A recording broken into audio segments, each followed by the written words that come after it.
नमस्कार, ANB news देख रहे हैं आप। मैं हूं आपके साथ पल्लवी राजपूत और हमारे खास कार्यक्रम एएनबी न्यूज एक्सप्रेस में आप सभी का स्वागत है। और चलिए अब शुरुआत कर लेते हैं खबरें फटाफट की। जम्मू कश्मीर में किश्तवाड़ के बाद अब अमरनाथ गुफा के पास बादल फटा है। अमरनाथ गुफा के पास बादल फटने की वजह से गुफा के आसपास भारी तबाही हो सकती है। बीएसएफ, सीआरपीएफ और जम्मू पुलिस के कैंप को नुकसान पहुंचा है। हालांकि अभी तक किसी की जान का कोई नुकसान नहीं है। गनीमत रही कि इस वर्ष कोरोना के कारण अमरनाथ यात्रा स्थगित कर दी गई थी और श्रद्धालु वहां नहीं थे।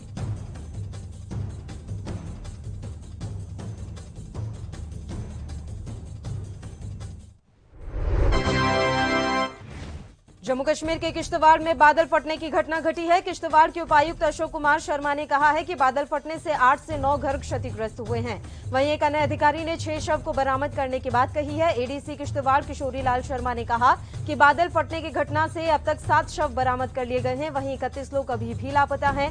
हादसा किश्तवाड़ के होंजर गांव में हुआ। राहत एवं बचाव कार्य में सेना भी शामिल हुई है।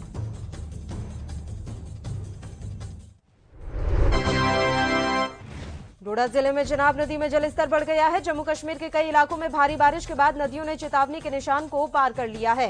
उपायुक्त रामबन ने लोगों को सलाह दी है कि वे सभी जल निकायों के नदी तट के पास कहीं भी उद्यम न करें। मौसम विभाग ने आने वाले दिनों में भारी बारिश की चेतावनी भी जारी कर दी है। उपायुक्त रामबन ने वर्तमान स्थिति के बारे में ट्वीट किया कि चिनाब नदी अपने सामान्य जलस्तर से कहीं अधिक बह रही है।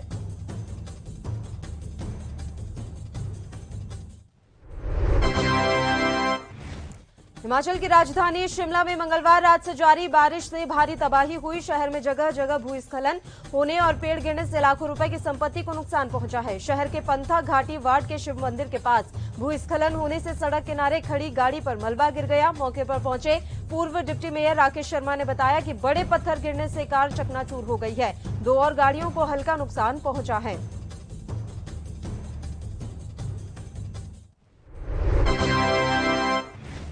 मसूरी के कैंपटी फॉल में जलस्तर बढ़ने से पुलिस ने यहां पर्यटकों के जाने पर रोक लगा दी है। वहां मौजूद पर्यटकों को वापस भेजा गया। हरिद्वार में देर रात 3 बजे से हो रही बारिश से गंगा का जलस्तर बढ़ गया है, जिस वजह से फाटक खोल दिए गए हैं। वहीं ऋषिकेश में भी गंगा का जलस्तर बढ़ गया है। नदी किनारे रहने वाले लोगों के लिए अलर्ट जारी किया गया है।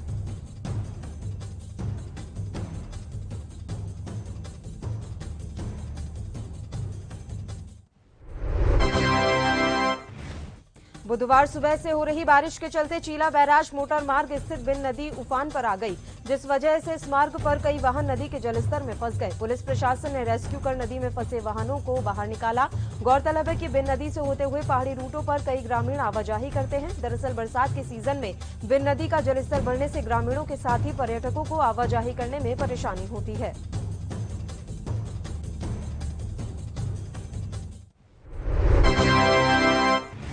उत्तरकाशी में भी भारी बारिश के बाद हादसा हो गया। उत्तरकाशी में लगातार बारिश के चलते गंगोत्री नेशनल हाईवे बथेड़ी के पास बीआरओ का पुस्ता टूट गया। पुस्ता टूटने के बाद मलबा 2 घरों पर जा गिरा, जिसके बाद मौके पर राहत बचाव कार्य दल पहुंचा। परिवार को घर की दीवार तोड़कर आसपास के लोगों ने जैसे तैसे सुरक्षित बाहर निकाला है। हादसे में किसी की जान नहीं गई है। बता दें कि उत्तरकाशी में लगातार गंगा का जलस्तर बढ़ रहा है। अब शुरू कर लेते हैं खबरों का सिलसिला। देहरादून में लगातार बारिश का सिलसिला जारी है, जिसके चलते निचले इलाकों में नदी नाले उफान पर हैं। वहीं मौसम विभाग ने 30 जुलाई तक भारी बारिश का अलर्ट जारी किया है। साथ ही प्रशासन किसी भी आपदा से निपटने के लिए तैयार होने का दावा कर रहा है। बता दें कि पहाड़ी इलाकों में लगातार बारिश की वजह से नदियां उफान पर हैं, जिसकी वजह से खतरा बना हुआ है।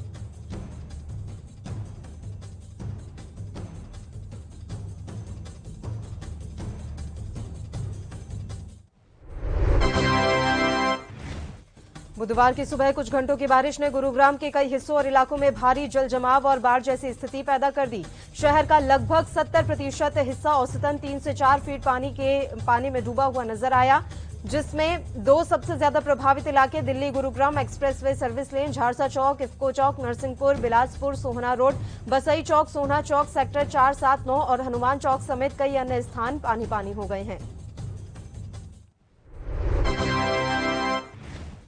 बिहार में दोबारा मानसून पूरी तरह से एक्टिव हो गया है। इससे बारिश की संभावना बढ़ गई है। बुधवार को राजधानी पटना में जोरदार बारिश हुई। वहीं पटना और जहानाबाद में बारिश को लेकर ऑरेंज अलर्ट जारी कर दिया गया है।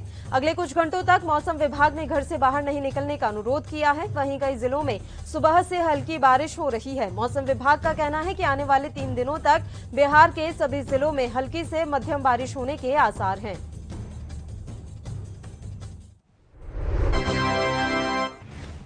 आज मानसून सत्र का 8वां दिन था। पेगासस के मुद्दे पर सदन में आज भी जमकर हंगामा मचा। इस मुद्दे पर चर्चा की मांग को लेकर विपक्षी दल के नेताओं ने दोनों सदनों में जमकर नारेबाजी की और पर्चे उड़ाए। भारी हंगामे के चलते लोकसभा और राज्यसभा की कार्यवाही गुरुवार सुबह 11 बजे तक के लिए स्थगित कर दी गई है।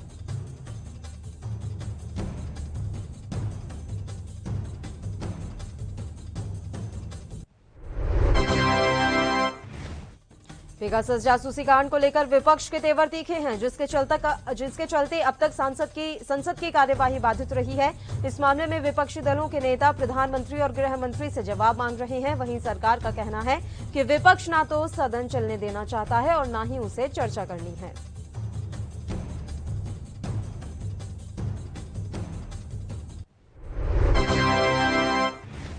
पेगासस जासूसी विवाद, कृषि कानून समेत कई मसलों पर संसद के दोनों सदनों में हंगामा चल रहा है। संसद में केंद्र सरकार को घेरने के लिए बुधवार को विपक्षी पार्टी के नेताओं ने बैठक भी की। इस बैठक में करीब 1 दर्जन पार्टियों ने हिस्सा लिया। मीटिंग के बाद कांग्रेस सांसद राहुल गांधी और अन्य विपक्षी पार्टियों के नेताओं ने मीडिया को संबोधित भी किया। वहीं इस मौके पर कांग्रेस नेता राहुल गांधी ने कहा कि विपक्ष की आवाज को संसद में दबाया जा रहा है। हमारा काम आवाज उठाना है। हमारा सिर्फ यही सवाल है कि क्या देश की सरकार ने पेगासस को खरीदा या नहीं। क्या सरकार ने अपने लोगों पर पेगासस हथियार का इस्तेमाल किया या नहीं। राहुल गांधी ने कहा कि देश में मेरे खिलाफ सुप्रीम कोर्ट, मीडिया और अन्य लोगों के खिलाफ पेगासस के हथियार का प्रयोग किया गया है। बुलेटिन में फिलहाल वक्त हो चला है एक छोटे से ब्रेक का। बने रहिए हमारे साथ।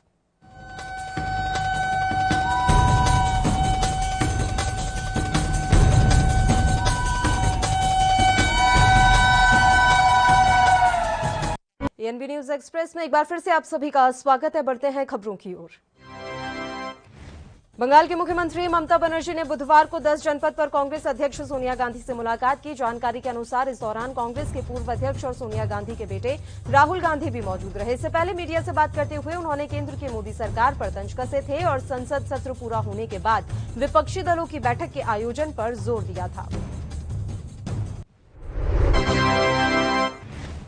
बुधवार को मुख्यमंत्री ममता बनर्जी की मुलाकात कांग्रेस अध्यक्ष सोनिया गांधी और राहुल गांधी से हुई। इसके बाद दिल्ली के मुख्यमंत्री अरविंद केजरीवाल उनसे मिलने के लिए पहुंचे।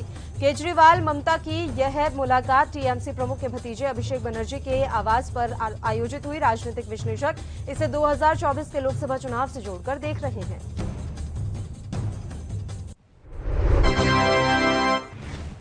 दिल्ली दौरे पर आई पश्चिम बंगाल की मुख्यमंत्री ममता बनर्जी ने एक बार फिर केंद्र सरकार पर हमला बोला है। पेगासस मसले पर ममता बनर्जी ने कहा कि मेरा फोन हैक किया गया, अभिषेक और पीके का भी फोन हैक किया गया है। अभी कोई भी फ्रीडम ऑफ प्रेस नहीं बची है।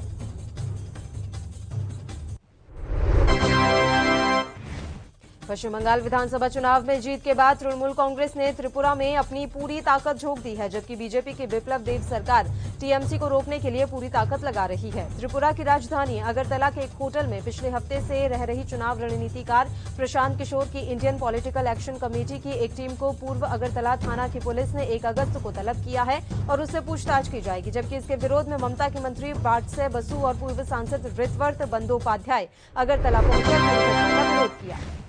इस बीच त्रिपुरा पहुंची आईपैक की टीम को एक होटल में बंदी बनाकर रखने का आरोप टीएमसी ने त्रिपुरा सरकार पर लगाया है। टीएमसी की त्रिपुरा इकाई ने इसे लोकतंत्र पर हमला करार दिया है, जबकि पश्चिम त्रिपुरा के पुलिस अधीक्षक माणिक दास ने कहा कि नियमित जांच के तहत अगरतला स्थित होटल में आईपैक के 22 सदस्यों से पूछताछ की जा रही है। इस बाबत टीम के सदस्यों को 1 अगस्त को तलब किया गया है और कहा गया है कि यदि हाजिर नहीं हुए तो उनके खिलाफ कार्रवाई की जाएगी।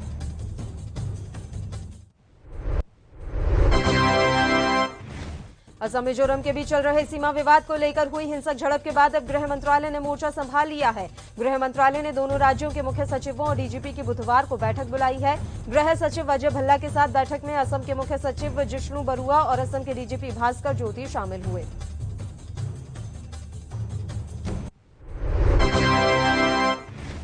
असम के मुख्यमंत्री हेमंत बिस्वा शर्मा ने दावा किया है कि नशीले पदार्थों की तस्करी पर कार्रवाई और मवेशियों के वध, उपभोग और परिवहन को नियंत्रित करने वाले नए कानून के कारण सीमा पर हिंसा हुई। उन्होंने कहा कि ड्रग्स का रूट म्यांमार से निकलता है और मिजोरम और असम की बराक घाटी से होते हुए पंजाब तक जाता है। उन्होंने मिजोरम के सीएम जोरमथंगा से यह भी जांच करने का आग्रह किया कि पुलिस पर हमला करने के लिए नागरिकों को बुलेट प्रूफ वेस्ट और स्नाइपर राइफल तक कैसे पहुंच मिली। पूर्व मुख्यमंत्री और अन्ना द्रमुक के समन्वयक ओ पनीरसेल्वम ने बुधवार को सत्तारूढ़ द्रमुक पार्टी पर सत्ता में आने के लिए झूठे वादे करने का आरोप लगाया। तमिलनाडु में प्रमुख विपक्षी दल अन्ना द्रमुक ने बुधवार को राज्य भर में विरोध प्रदर्शन किया और सत्तारूढ़ द्रमुक से अपने चुनावी वादों को पूरा करने की मांग की। बता दें कि द्रमुक सरकार की ओर से चुनावी वादों को पूरा नहीं करने की ओर लोगों का ध्यान आकर्षित करने के लिए पार्टी नेताओं और कार्यकर्ताओं ने अपने घरों के बाहर धरना। कर्नाटक में बुधवार से नए मुख्यमंत्री बसवराज एस बोम्मई का शासन शुरू हो गया है। बुधवार सुबह 11 बजे बसवराज बोम्मई ने राज्य के मुख्यमंत्री के रूप में शपथ ली। बुधवार को शपथ लेने से पहले बोम्मई ने अपने दिन की शुरुआत कुछ नेताओं के साथ बालाब्रूई गेस्ट हाउस के पास अंजने मंदिर में जाकर की और भगवान का आशीर्वाद लिया। इसके अलावा राजभवन में भी जब वह शपथ लेने गए तो मंच पर जब वे जा रहे थे तो उन्होंने बीएस येदियुरप्पा का आशीर्वाद लिया। कोरोना वायरस संक्रमण की दूसरी लहर के दौरान आलोचना का शिकार होने वाली मोदी सरकार और बीजेपी ने अब लोगों तक पहुंचने का बड़ा प्लान तैयार किया है। पार्टी ने आने वाले दिनों में 4 लाख कोरोना वॉरियर तैयार करने का फैसला लिया है, जो देश के 2 लाख गांवों तक जाएंगे और जरूरतमंद लोगों की मदद करेंगे। पार्टी के राष्ट्रीय अध्यक्ष जेपी नड्डा ने बुधवार को दिल्ली में राष्ट्रीय स्वास्थ्य स्वयंसेवक अभियान की शुरुआत की।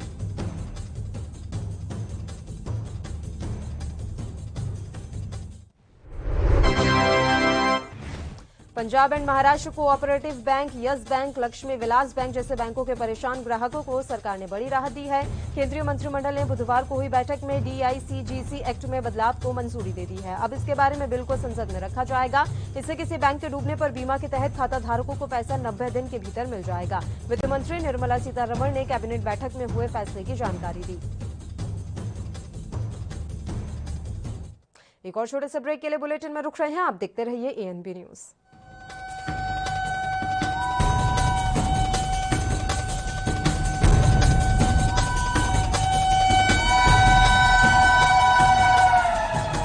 ब्रेक के बाद एक बार फिर से आप सभी का स्वागत है। बढ़ते हैं खबरों की ओर।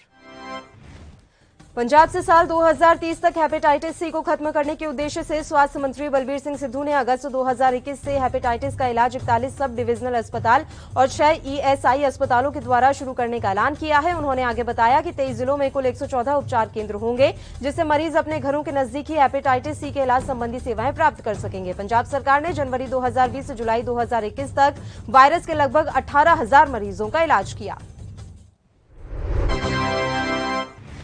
महाराष्ट्र के 100 करोड़ रुपए की वसूली मामले में सीबीआई ने अनिल देशमुख के 12 ठिकानों पर एक साथ छापा मारा है। छापेमारी के दौरान सीबीआई ने 2 पुलिस अधिकारियों के ठिकानों पर भी रेड की है। सूत्रों के मुताबिक अहमदनगर और मुंबई में डीसीपी राजू भुजबल के आवासों और पुणे और मुंबई में एसीपी संजय पाटिल के आवासों पर छापेमार कार्रवाई की गई। सूत्रों के मुताबिक मुंबई के वसूली कांड में सीबीआई की कार्रवाई लगातार जारी है।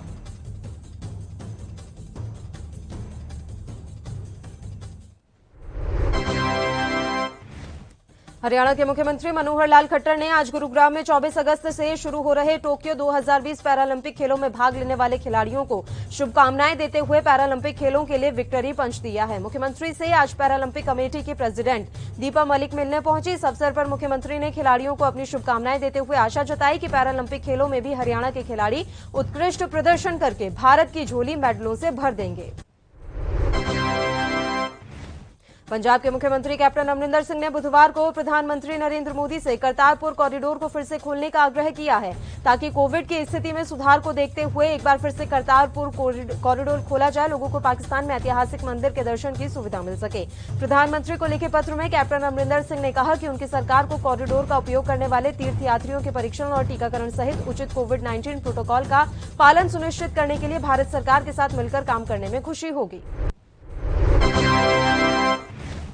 हरियाणा के महिला एवं बाल विकास राज्य मंत्री कमलेश ढांडा ने कहा कि अंतर्राष्ट्रीय महिला दिवस मनाने का उद्देश्य महिलाओं को उनके अधिकारों के प्रति जागरूक करना, उनके प्रति सम्मान, सुरक्षित और उपयुक्त वातावरण बनाए रखने का संकल्प दोहराना है। इस दिन समाज में रोल मॉडल के रूप में कार्य करने वाली महिलाओं को सम्मानित करने का मूल लक्ष्य भी यही है। ढांडा ने आज इस संबंध में जानकारी देते हुए बताया कि महिलाओं की रचनात्मक भूमिका के बगैर समाज और राष्ट्र के विकास की कल्पना ही बेमानी है। हरियाणा के गृह मंत्री अनिल विज ने टोक्यो ओलंपिक में भारत की बैडमिंटन खिलाड़ी पीवी सिंधु के प्री क्वार्टर फाइनल में पहुंचने पर आशा व्यक्त की है कि वह अपना रियो ओलंपिक का रिकॉर्ड तोड़ेंगी और इस बार भारत के लिए स्वर्ण पदक जीतेंगी। विज ने आज ट्वीट करके कहा कि पीवी सिंधु ने टोक्यो ओलंपिक में बैडमिंटन में प्री क्वार्टर फाइनल में प्रवेश किया। आशा है कि वह अपना ही रियो ओलंपिक रिकॉर्ड तोड़ देंगे और इस बार भारत के लिए स्वर्ण पदक जीतेंगी। हरियाणा के राज्यपाल बंडारू दत्तात्रेय ने कहा है कि सभी विभागों के अधिकारी सरकार की कल्याणकारी योजनाओं को हर जरूरतमंद व्यक्ति तक पहुंचाने के लिए पूरी जिम्मेदारी और जवाबदेही के साथ कार्य करें। दत्तात्रेय आज यहां राजभवन में एक पूर्व निर्धारित कार्यक्रम के अनुसार विभिन्न विभागों के अधिकारियों के साथ एक शिष्टाचार मुलाकात के दौरान बातचीत कर रहे थे। उन्होंने अधिकारियों से अलग अलग मुलाकात में राज्य के विकास के कार्यक्रमों की रूपरेखा के बारे में जानकारी प्राप्त करते हुए कहा कि राज्य में निर्माण संबंधित कार्यों में गुणवत्ता का विशेष ध्यान रखा जाए। हरियाणा के उप मुख्यमंत्री दुष्यंत चौटाला ने अधिकारियों को निर्देश दिए कि वह इस तरह का सिस्टम तैयार करें जिससे बेरोजगार युवाओं को उनके क्षेत्र में औद्योगिक क्लस्टर की आवश्यकता अनुसार कौशल का प्रशिक्षण दिलाकर उनके घर के नजदीक ही रोजगार उपलब्ध करवाया जा सके। इससे उनके दूरदराज के क्षेत्र में जाने पर होने वाला खर्चा और समय की बचत हो सकेगी। डिप्टी सीएम जिनके पास श्रम एवं रोजगार विभाग का प्रभार भी है, उन्होंने आज यहाँ रोजगार विभाग के अधिकारियों की बैठक की अध्यक्षता की।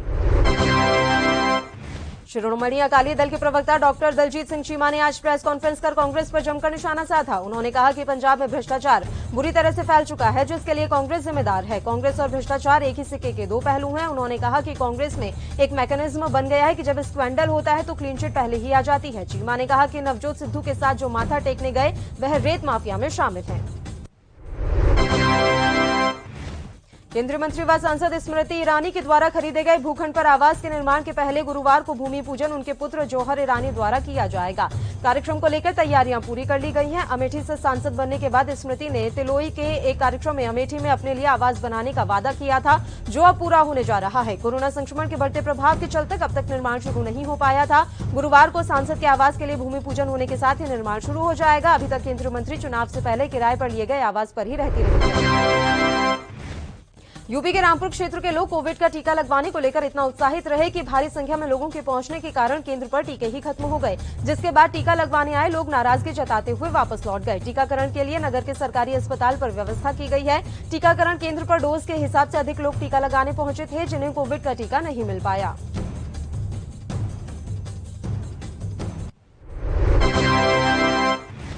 चंडीगढ़ में बुधवार का दिन प्रदर्शन के नाम रहा। यूथ अकाली दल के कार्यकर्ताओं ने मंत्री साधु सिंह धर्मसोत के सरकारी आवास का घेराव किया। इस दौरान कार्यकर्ताओं और पुलिस के बीच झड़प भी हुई, जिसके बाद पुलिस ने यूथ अकाली दल के कार्यकर्ताओं को हिरासत में ले लिया। इस मौके पर यूथ अकाली दल की तरफ से धर्मसोत को पंजाब मंत्रिमंडल से बर्खास्त करने और मामले की सीबीआई जांच कराने की मांग की।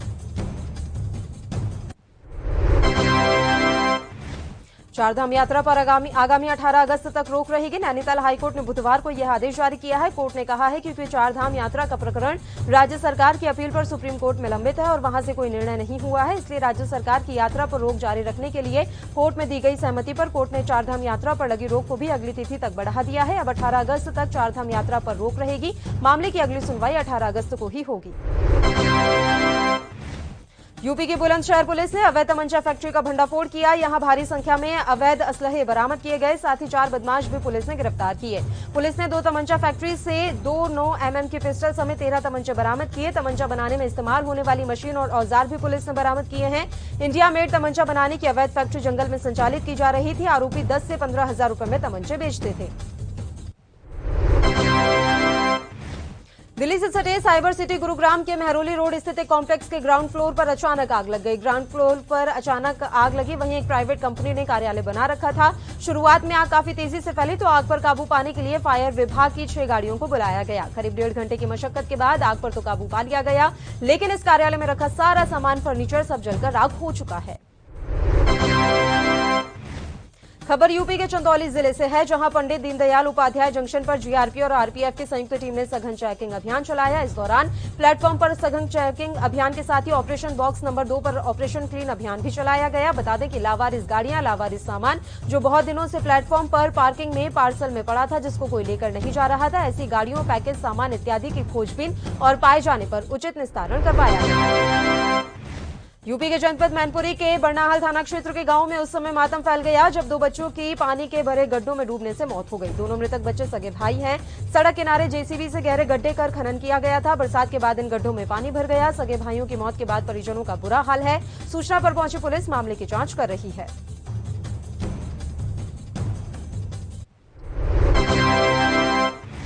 यूपी के शामली जनपद में हो रही देर रात से लगातार बरसात के कारण जमा हुए पानी में खंभे के माध्यम से करंट आ गया, जिसमें एक बीएड के छात्र की दर्दनाक मौत हो गई। मामला सदर कोतवाली क्षेत्र का है, जहां पर बीएड का छात्र नीलेश सचदेव घर से परीक्षा देने के लिए निकला था। रास्ते में सिटी के बैंक ऑफ बड़ौदा के पास पानी भरा होने के कारण खंभे से उसमें करंट आ गया। नीलेश जैसे ही बरसात के पानी को पार करने के लिए आगे बढ़ा तो उसको 11,000 बिजली का झटका लगा, जिस कारण उसके मौके पर ही दर्दनाक मौत हो गई।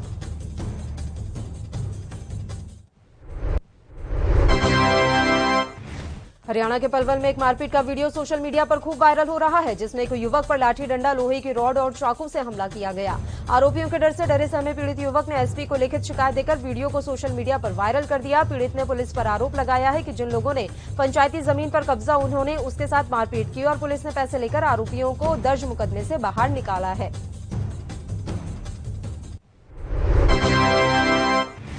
यूपी के कानपुर में मुख्यमंत्री योगी आदित्यनाथ को ज्ञापन देने विश्वविद्यालय जा रहे समाजवादी युग जनसभा के कार्यकर्ताओं को काकादेव पुलिस ने गिरफ्तार कर लिया। गिरफ्तार सपा कार्यकर्ताओं ने सरकार के खिलाफ काकादेव थाने में जमकर नारेबाजी की और सरकार को जनविरोधी करार दिया। सपा नेताओं ने बताया कि भाजपा में कानपुर दक्षिण स्थित अस्पताल की जगह पर भाजपा कार्यालय का निर्माण कराया है, जबकि पुरानी मोरंग मंडी स्थान पर अस्पताल का निर्माण प्रस्तावित था। इसके विरोध में ही हम मुख्यमंत्री को ज्ञापन देने जा रहे थे। यूपी के श्रावस्ती में एम्बुलेंस कर्मियों पर कार्रवाई होनी शुरू हो गई है। जिला प्रशासन ने एसडीएम की मौजूदगी में एम्बुलेंस की चाबी और मोबाइल जमा करा लिए। आज 5 दिनों से एम्बुलेंस कर्मी 5 मांगों को लेकर हड़ताल पर थे, जिसको लेकर जगह जगह मरीजों को एम्बुलेंस के लिए भटकना पड़ रहा था। यहां तक कि कोना में एम्बुलेंस न मिलने के चलते एक व्यक्ति की मौत का मामला भी सामने आया था। सरकार के आदेश पर आज सभी हड़ताली एम्बुलेंस कर्मियों से एम्बुलेंस की चाबी ले ली गई।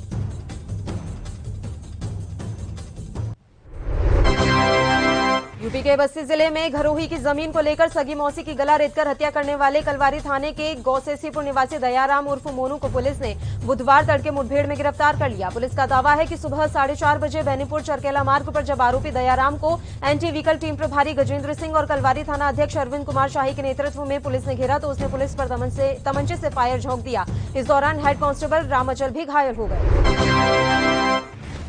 उत्तर प्रदेश में बुधवार को बारिश ने तबाही मचा दी। रात से ही हो रही बारिश ने जिले में कई जगहों पर भयावह मंजर दिखाया। इसमें कई लोगों की जान पर बनाई तो वहीं किसी की मौत भी हो गई। शामली में लगातार हो रही बारिश के चलते एक मकान गिर गया। मकान के गिरते हुए की लाइव वीडियो कैमरे में कैद हो गई। पास के मकान में स्थित एक व्यक्ति ने अपने मोबाइल से गिरते हुए मकान की वीडियो बना ली, जो कि इस समय सोशल मीडिया पर जमकर वायरल हो रही है।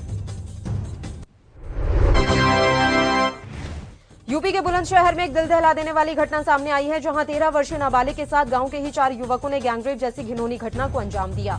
गैंगरेप की घटना 4 जुलाई की बताई जा रही है। दबंग युवकों ने नाबालिग से घटना के बारे में किसी को बताने पर जान से मारने की धमकी और फोटो वायरल करने की धमकी दी। वहीं पुलिस ने गैंगरेप की धाराओं में मुकदमा दर्ज कर चारों आरोपियों को फिलहाल गिरफ्तार कर लिया है। और यूपी के बलिया में जन अधिकार पार्टी के राष्ट्रीय प्रवक्ता फाजिल अहमद ने बयान देते हुए कहा है कि देश के लिए जनसंख्या नियंत्रण करना जरूरी है, लेकिन यूपी में जनसंख्या नियंत्रण कानून पिछड़े SC/ST वर्ग का राशन छीनने के लिए लाया जा रहा है। गरीबों पिछड़ों का राशन का हक छीनने के लिए ये कानून लाया जा रहा है। यूपी में जनता के चंदे के पैसे से थाना बन रहा है, ये गलत है। इससे भ्रष्टाचार को बढ़ावा मिलेगा।